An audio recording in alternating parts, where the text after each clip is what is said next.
이 기스 하나 때문에 오늘 하루 네 월급이 날아가는 거야? 거구의 남자가 노인의 멱살을 잡았습니다. 그리고 손을 들었습니다. 찰싹 뺨을 때리는 소리가 지하 주차장에 울렸습니다. 민주는 더 이상 참을 수 없었습니다. 그만하세요. 거구의 남자가 민준의 가슴을 밀었습니다. 한 번, 두 번. 하지만 세 번째, 민주는 그의 팔을 잡았습니다. 그리고 몸을 낮추며 회전했습니다. 185cm 거구의 몸이 허공에 떴습니다. 쿵. 바닥에 떨어지는 둔탁한 소리. 주차장이 조용해졌습니다. 민준의 손이 떨렸습니다. 매일 밤 저 사람한테 당하셨어요? CCTV 전부 백업해놨습니다. 동료가 USB를 건넸습니다. 민주는 휴대폰을 꺼냈습니다. 112를 눌렀습니다. 이제 제가 지킬게요, 아버님. 시청자 여러분 안녕하세요. 별빛 인생 은빛 사연입니다. 여러분의 응원은 더 좋은 이야기를 만들게 하는 힘이 됩니다. 오늘도 따뜻한 하루가 되시길 바라며 사연을 시작하겠습니다. 목요일 밤 11시, 테헤란로는 여전히 밝았습니다. 하지만 한 남자의 어깨는 점점 무거워지고 있었습니다. 그는 매주 같은 시간, 같은 장소로 향했습니다. 박민주는 중학교 국어 교사였습니다. 야간 자율학습을 마치고 학생들을 배웅하면 그는 곧바로 차에 올랐습니다. 목적지는 강남의 한 대형 상업 빌딩이었습니다. 엘리베이터를 타지 않고 지하 주차장 계단을 걸어 내려가는 습관이 생긴 지도 벌써 석 달째였습니다. 계단을 내려가며 민주는 늘 같은 생각을 했습니다. 오늘은 괜찮으실까? 그의 발걸음에는 기대보다 불안이 더 컸습니다. 지하 2층 주차장 한쪽 구석, 형광등 불빛 아래 작은 관리실이 있었습니다. 그곳에는 민준의 장인 어른이 계셨습니다. 최영식, 68의 전직 경찰관이었습니다. 서울 동부경찰서에서 30년을 근무한 베테랑이었고 25년 전에는 화재 현장에서 수십 명을 구해낸 영웅이기도 했습니다. 하지만 지금 그는 주차 관리원이었습니다. 민준이 관리실 문을 열자 장인 어른이 고개를 들었습니다.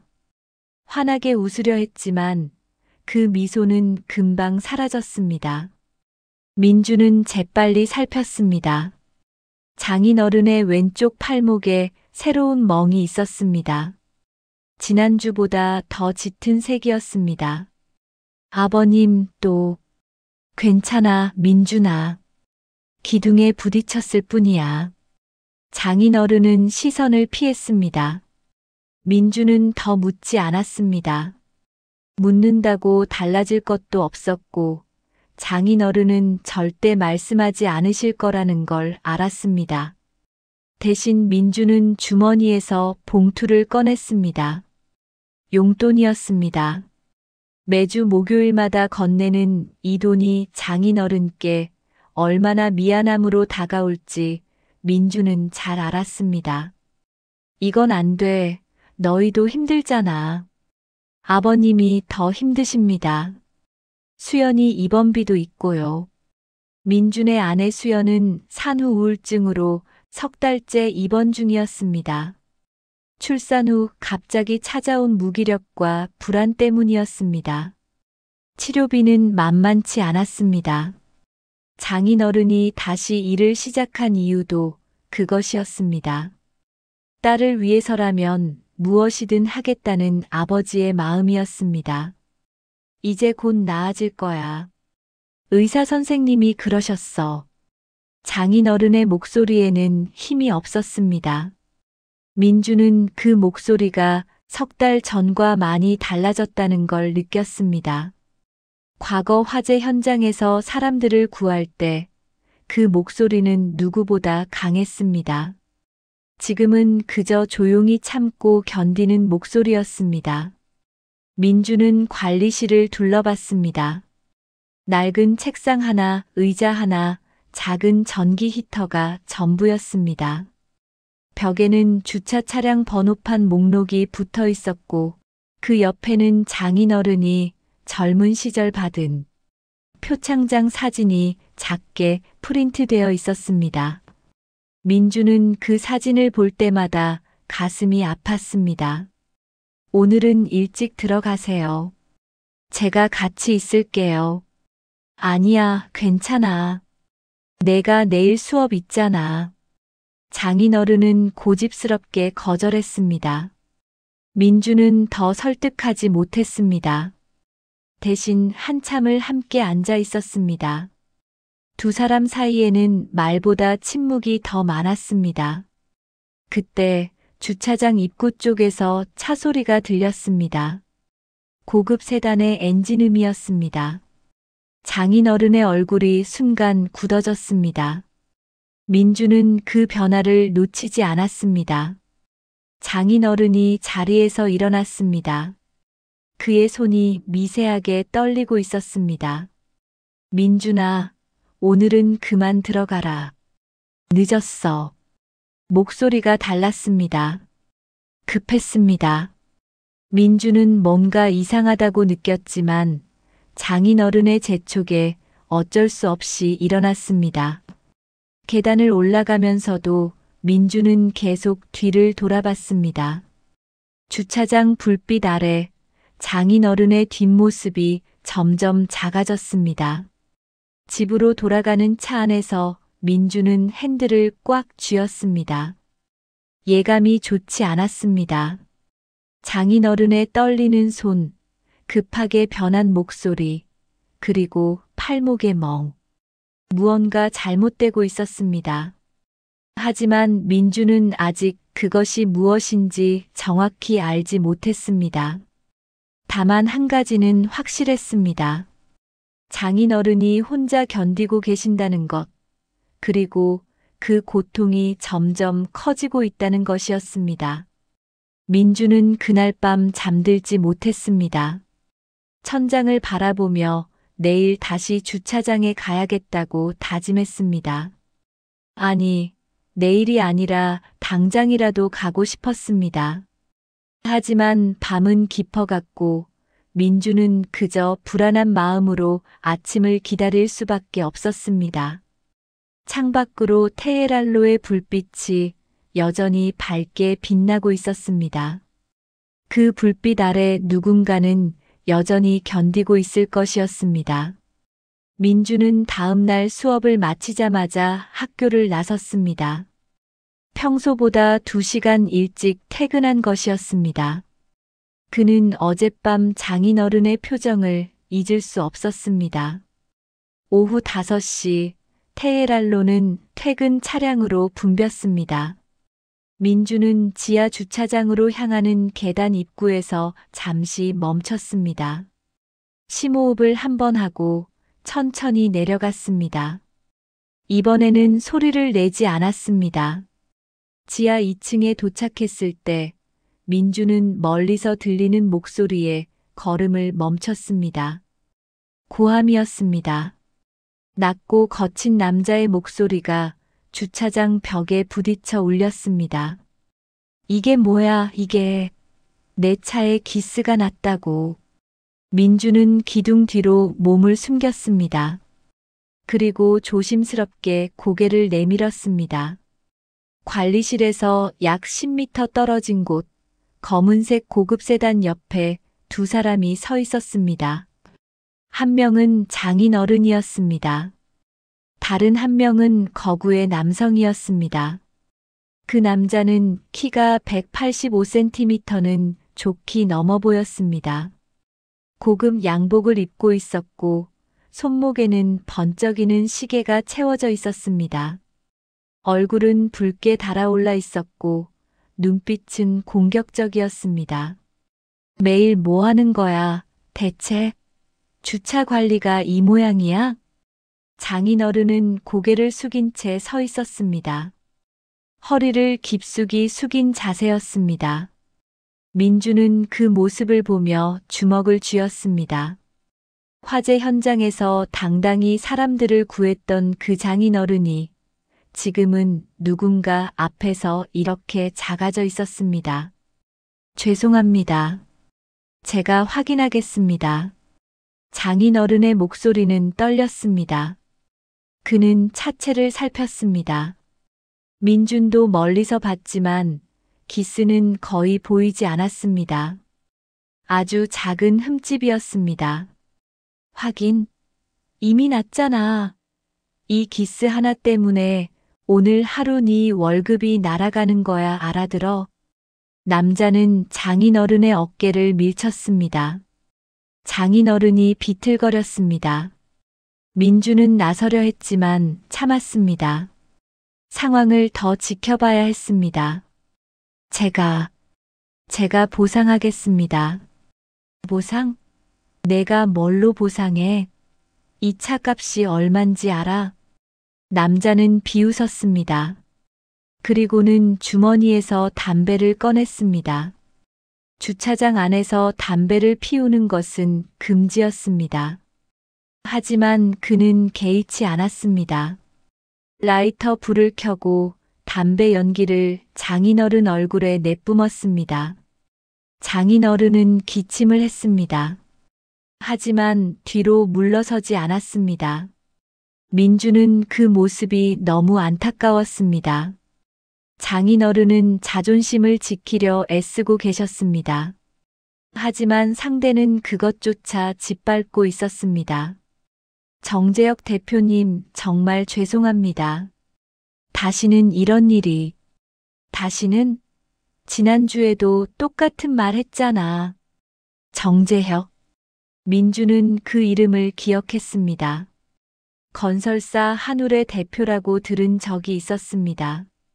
이 건물의 최대 세입자였습니다. 15층부터 18층까지 4개 층을 전부 쓰고 있었습니다. 정재혁은 담배를 바닥에 던졌습니다.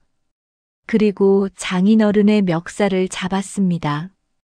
장인어른의 몸이 차체 쪽으로 끌려갔습니다. 늙은이가 일도 제대로 못하면서 왜 나와 있어? 집에서 쉬지.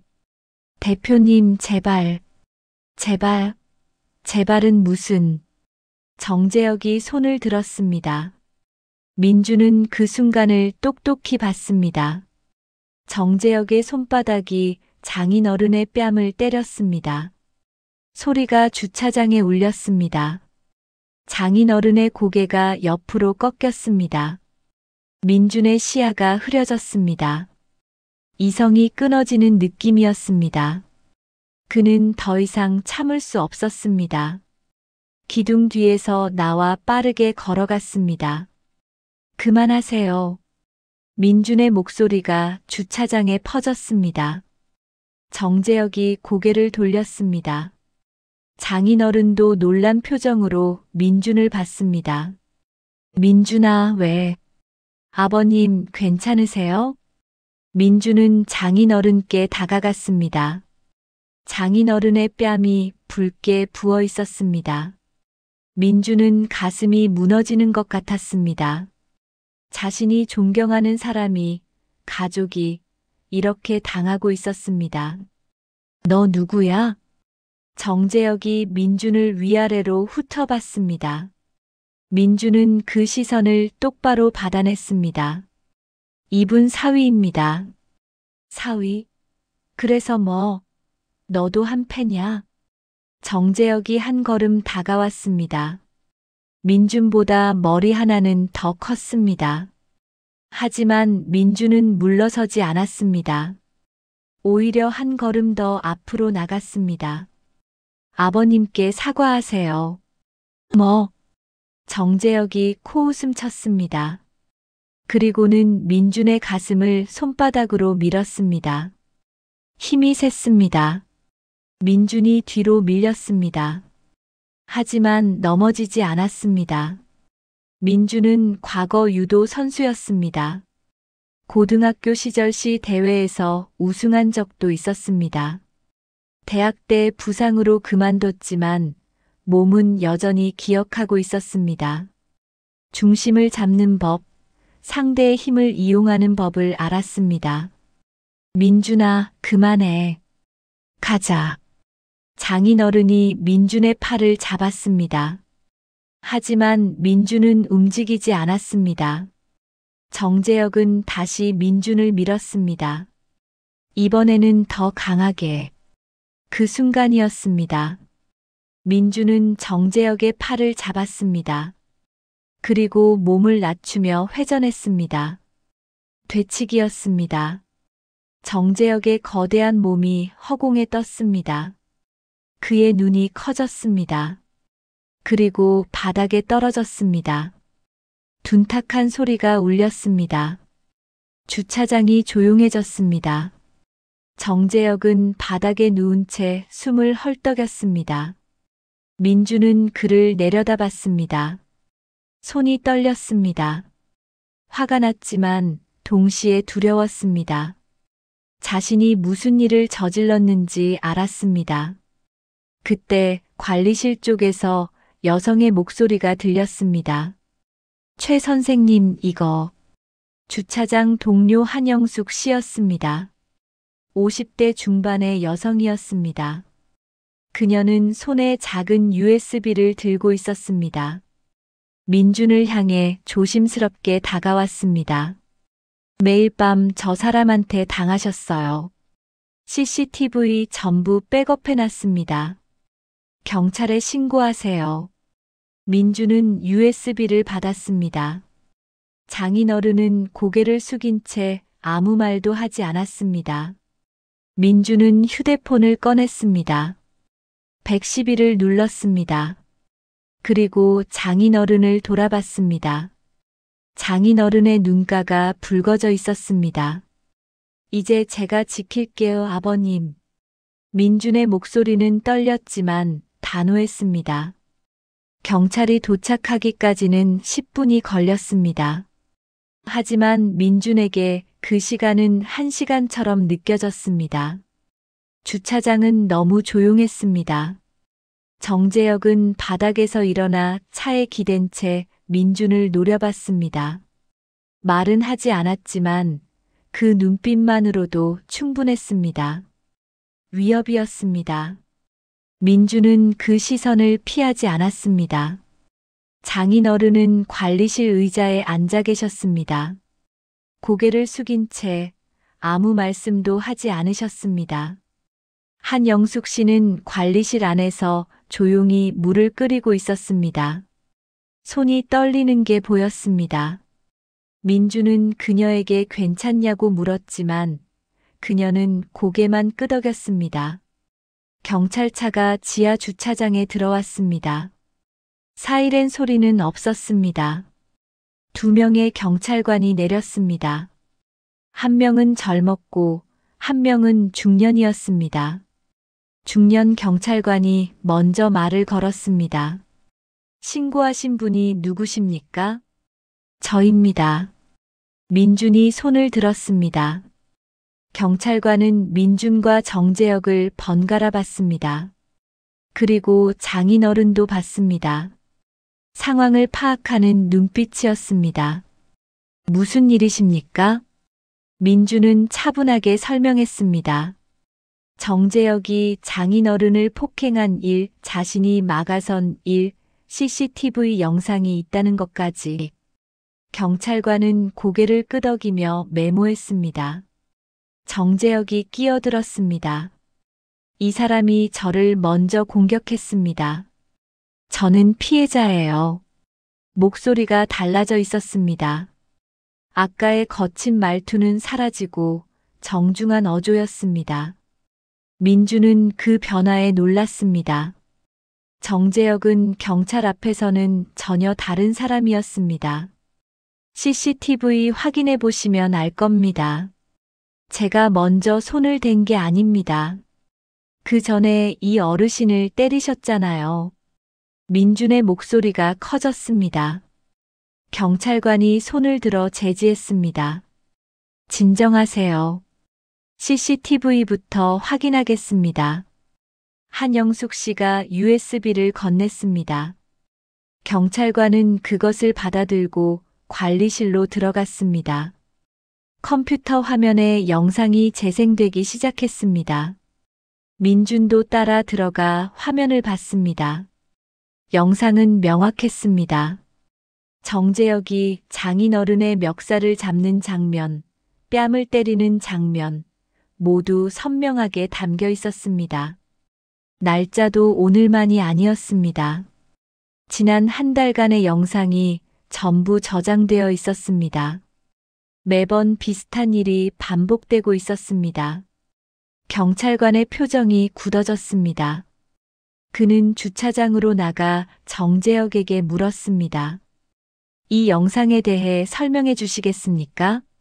정재혁의 얼굴이 창백해졌습니다. 하지만 그는 빠르게 말을 이었습니다. 제 차에 계속 문제가 생겼습니다. 화가 났던 건 사실이지만 폭행은 아닙니다. 그냥 대화였습니다. 대화로 뺨을 때리십니까?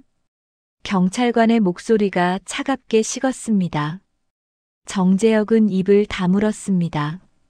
민주는 그제야 안도의 한숨을 쉬었습니다. 하지만 그 안도감은 오래가지 않았습니다. 정재혁이 주머니에서 명함을 꺼냈습니다. 경찰관에게 건넸습니다. 제 변호사 연락처입니다. 이 일은 합의로 마무리하고 싶습니다. 경찰관은 명함을 받았지만 표정은 변하지 않았습니다. 합의 여부는 피해자가 결정할 일입니다. 일단 동행하셔야겠습니다. 동행이요? 제가 무슨 범죄자입니까? 상습 폭행 혐의가 있습니다. 조사가 필요합니다. 정재혁의 얼굴이 붉어졌습니다. 하지만 그는 더 이상 항변하지 않았습니다. 대신 민준을 똑바로 쳐다봤습니다. 그 눈빛에는 분노가 가득했습니다. 후회하게 될 겁니다. 정재혁이 낮게 말했습니다. 민준은 그 말을 듣고도 시선을 피하지 않았습니다. 정재혁은 경찰차에 올라탔습니다. 차가 주차장을 빠져나갔습니다.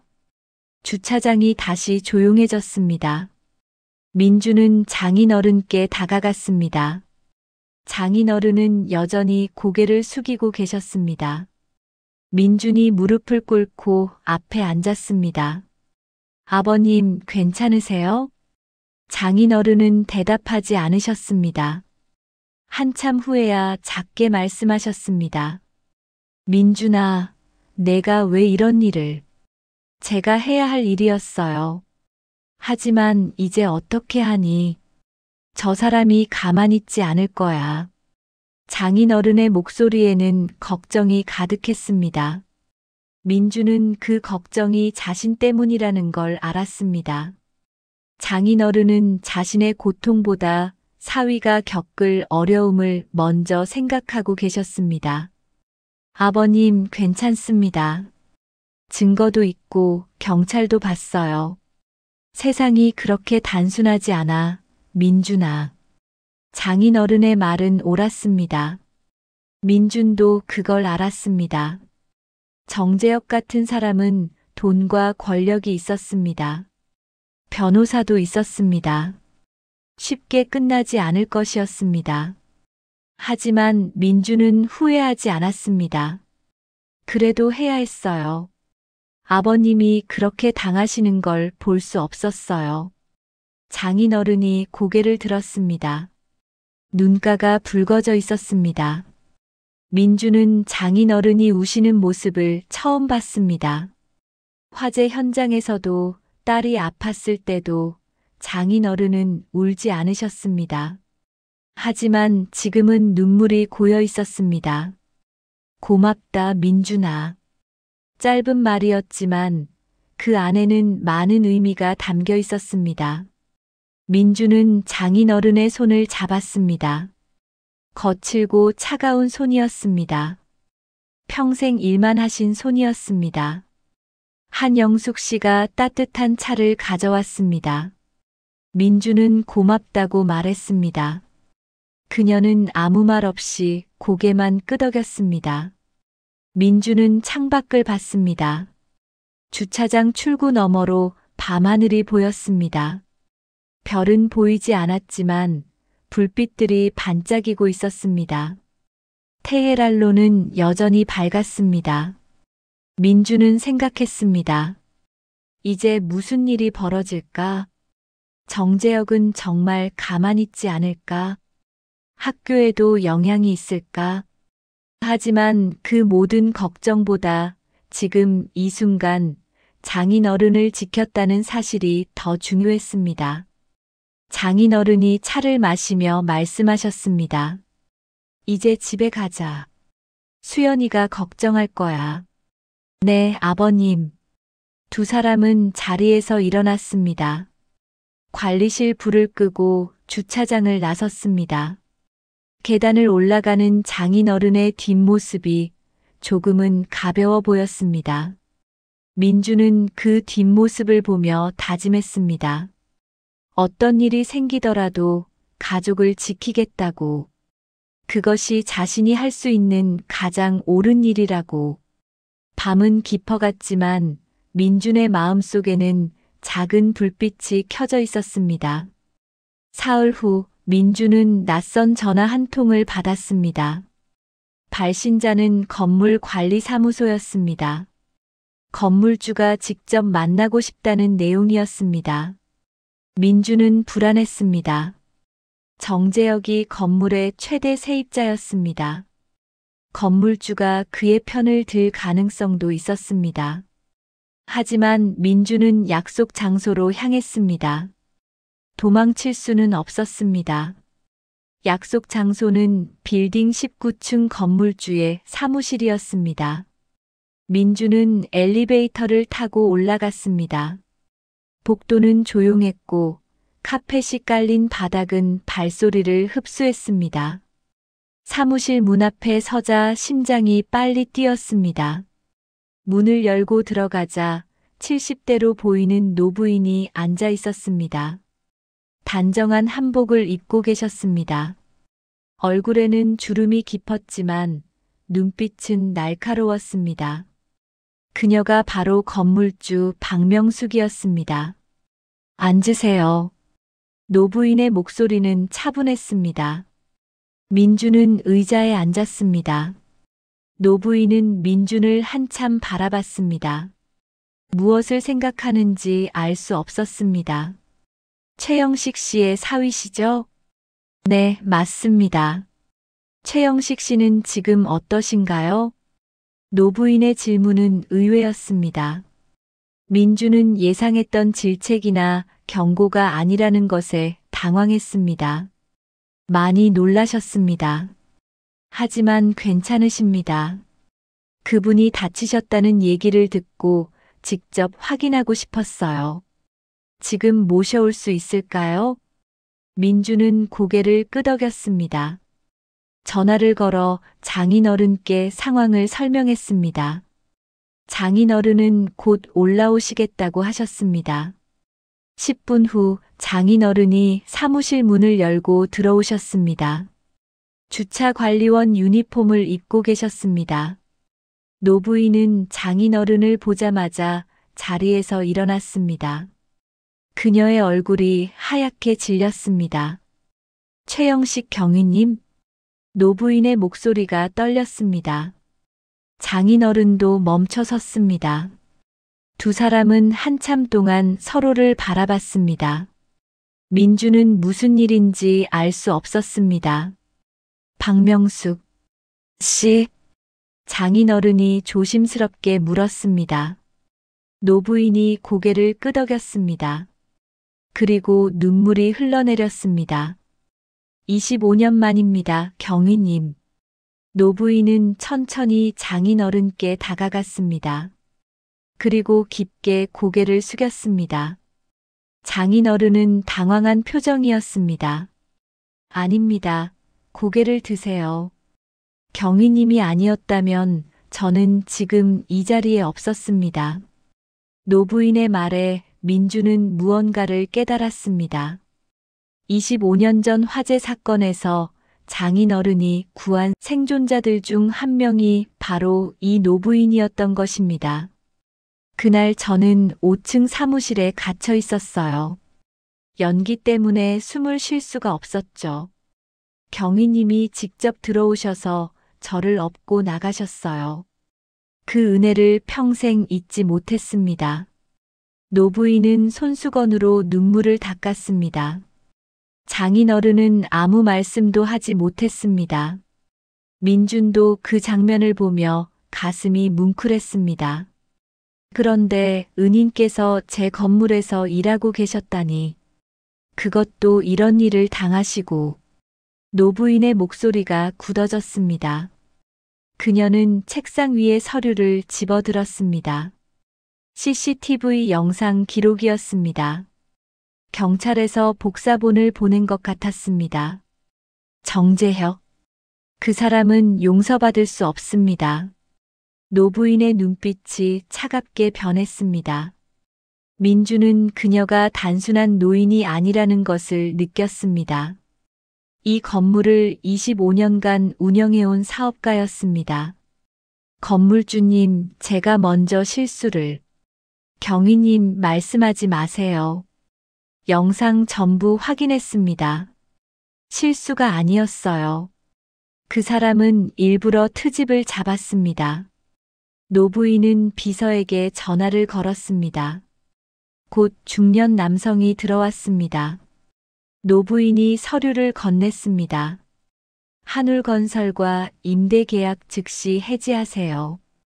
계약 위반 조항 적용해서 위약금도 청구하고요. 한 달 내로 완전히 퇴거시키세요. 비서는 놀란 표정이었습니다. 건물주님, 한울은 저희 최대 세입자인데. 상관없어요. 은인에게 폭력을 휘두르는 자는 내 건물에서 단 한 칸도 쓸 자격이 없습니다. 노부인의 목소리는 단호했습니다. 비서는 더 이상 말하지 않고 서류를 들고 나갔습니다. 장인어른이 말리려 했습니다. 건물주님, 그럴 필요 없습니다. 제가 그만두겠습니다. 경위님, 그만두실 분은 경위님이 아닙니다. 노부인은 장인어른의 손을 잡았습니다. 이 건물 관리 이사로 와주시겠습니까? 정규직입니다. 월급은 500만 원. 19층에 사무실 하나 드리겠습니다. 민주는 귀를 의심했습니다. 장인어른도 말문이 막혔습니다. 저는 이제 늙었습니다. 그런 중요한 자리를. 경위님만큼 이 건물을 잘 관리하실 분이 없습니다. 30년 경력의 경찰관이셨고 사람들을 구하신 영웅이십니다. 제게는 최고의 인재입니다. 노부인의 말에는 진심이 담겨 있었습니다. 장인어른은 한참을 말없이 서 계셨습니다. 그리고 천천히 고개를 숙였습니다. 감사합니다. 작은 목소리였지만 그 안에는 많은 감정이 담겨 있었습니다. 민주는 장인어른의 떨리는 어깨를 봤습니다. 민준도 눈시울이 뜨거워졌습니다. 노부인은 비서를 다시 불렀습니다. 계약서 준비하세요. 오늘부터 최영식 이사님 출근입니다.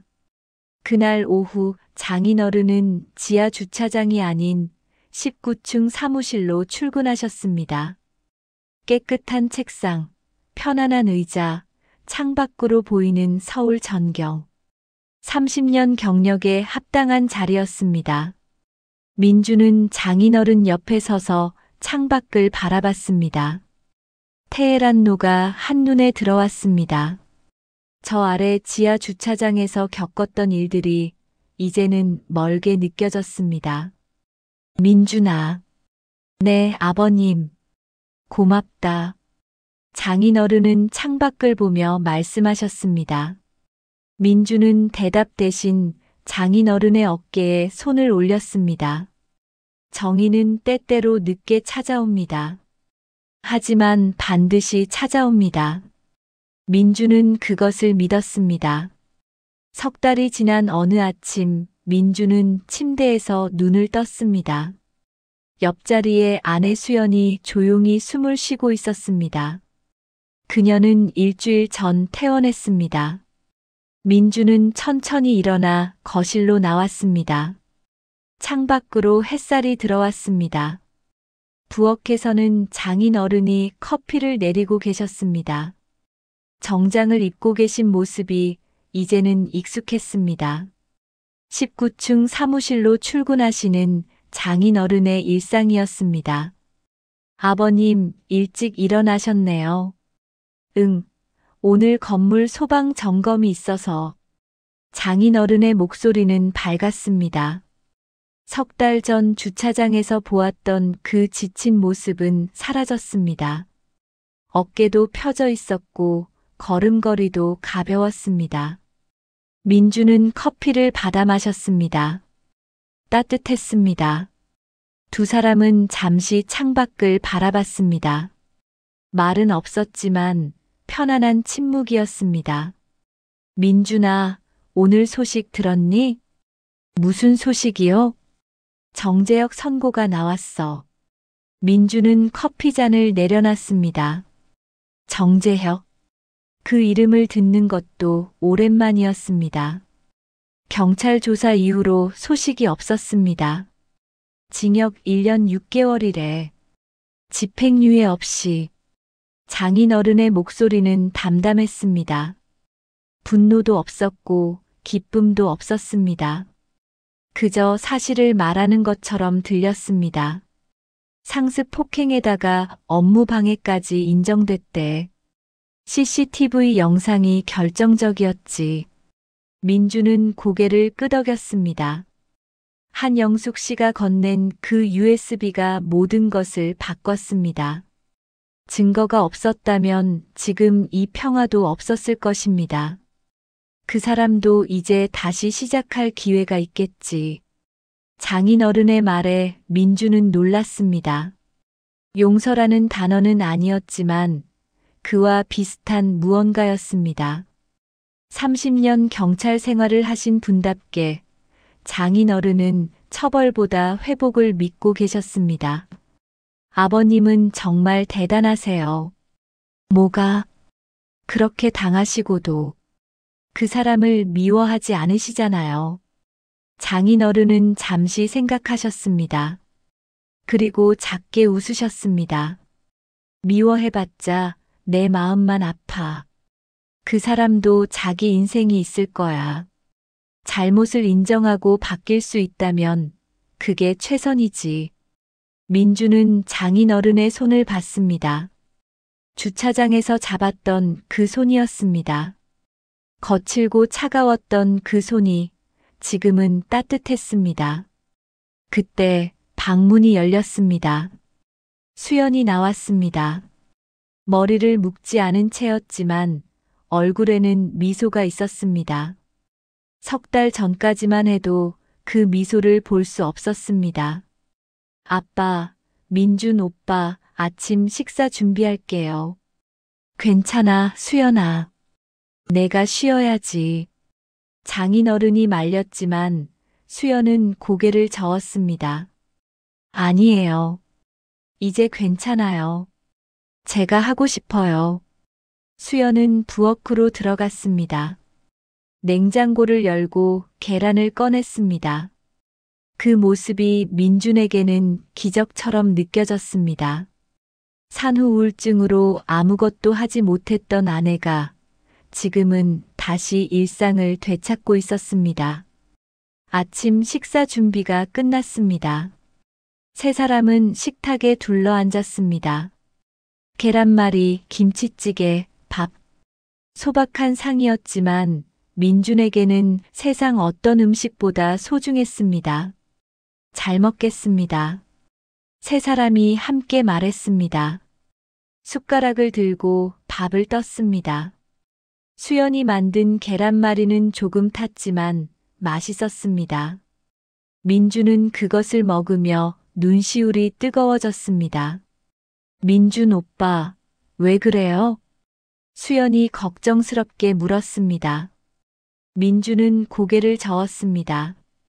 아니야, 그냥 행복해서. 장인어른도 미소 지으셨습니다. 세 사람은 조용히 식사를 이어갔습니다. 창밖으로 아침 햇살이 들어왔습니다. 식탁 위를 비추는 그 빛은 따뜻했습니다. 식사를 마친 후 장인어른은 출근 준비를 하셨습니다. 넥타이를 매고 구두를 신으셨습니다. 문을 나서기 전에 수연을 보셨습니다. 수연아, 무리하지 마. 네, 아빠. 조심히 다녀오세요. 장인어른이 문을 열고 나가셨습니다. 민준도 학교에 갈 준비를 했습니다. 수연이 민준의 가방을 챙겨줬습니다. 그 손길이 조심스러웠지만 확실했습니다. 오빠, 고마워요. 수연이 갑자기 말했습니다. 민준은 돌아봤습니다. 뭐가? 아빠 지켜줘서. 우리 가족 지켜줘서. 수연의 눈에 눈물이 맺혔습니다. 민준은 아내를 안았습니다. 그녀의 어깨가 작게 떨렸습니다. 당연한 거야. 우리 가족이잖아. 두 사람은 한참을 그렇게 서 있었습니다. 시간이 멈춘 것 같았습니다. 민주는 학교로 향했습니다. 지하철을 타고 창밖을 봤습니다. 사람들이 바쁘게 움직였습니다. 모두 각자의 삶을 살아가고 있었습니다. 민준도 그중 한 명이었습니다. 학교에 도착해 교무실로 들어갔습니다. 동료 교사들이 인사했습니다. 민준도 웃으며 답했습니다. 첫 시간 수업 준비를 했습니다. 교과서를 펼치고 판서 내용을 확인했습니다. 수업 시간이 되었습니다. 학생들이 교실에 앉아 있었습니다. 민주는 교단에 섰습니다. 칠판에 제목을 썼습니다. 정의란 무엇인가? 여러분, 정의가 뭘까요?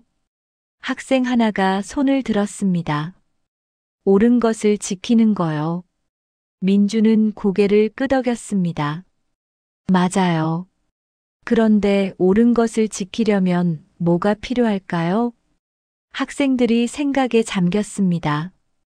민주는 잠시 기다렸습니다. 그리고 조용히 말했습니다. 용기가 필요해요. 잘못된 것 앞에서 침묵하지 않는 용기. 약한 사람을 지키는 용기. 그게 진짜 정의예요. 학생들이 고개를 끄덕였습니다. 민주는 자신이 겪은 일들을 떠올렸습니다. 주차장에서의 그날 밤, 장인어른의 떨리던 손, 정재혁의 폭력, 그리고 자신의 선택. 그 모든 것이 지금 이 순간으로 이어졌습니다. 수업이 끝나고 민주는 창밖을 봤습니다. 하늘이 맑았습니다. 테헤란로 어딘가에서 장인어른도 일하고 계실 것입니다. 19층 사무실에서 건물을 관리하고 사람들을 돌보고 계실 것입니다. 그것이 장인어른께 합당한 자리였습니다. 민주는 생각했습니다. 가족을 지키는 일이 자신이 배운 최고의 정의였다고. 때로는 작은 용기가 모든 것을 바꿀 수 있다고. 그리고 정의는 언제나 늦지 않는다고. 저녁이 되었습니다. 민주는 집으로 돌아왔습니다. 수연이 저녁을 준비하고 있었습니다. 장인어른도 퇴근하셨습니다. 세 사람은 다시 식탁에 둘러앉았습니다. 웃음이 끊이지 않았습니다. 사소한 이야기들이 오갔습니다.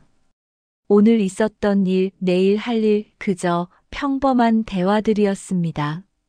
하지만 그 평범함이 가장 소중했습니다. 별빛 인생 은빛 사연 시청자 여러분, 오늘 이야기 어떠셨나요? 여러분의 구독과 좋아요, 그 마음 하나가 제게는 정말 큰 응원이 됩니다. 여러분의 하루가 별빛처럼 반짝이고 마음이 은빛처럼 편안하길 진심으로 응원합니다. 항상 함께 해주셔서 감사합니다. 그리고 진심으로 사랑합니다.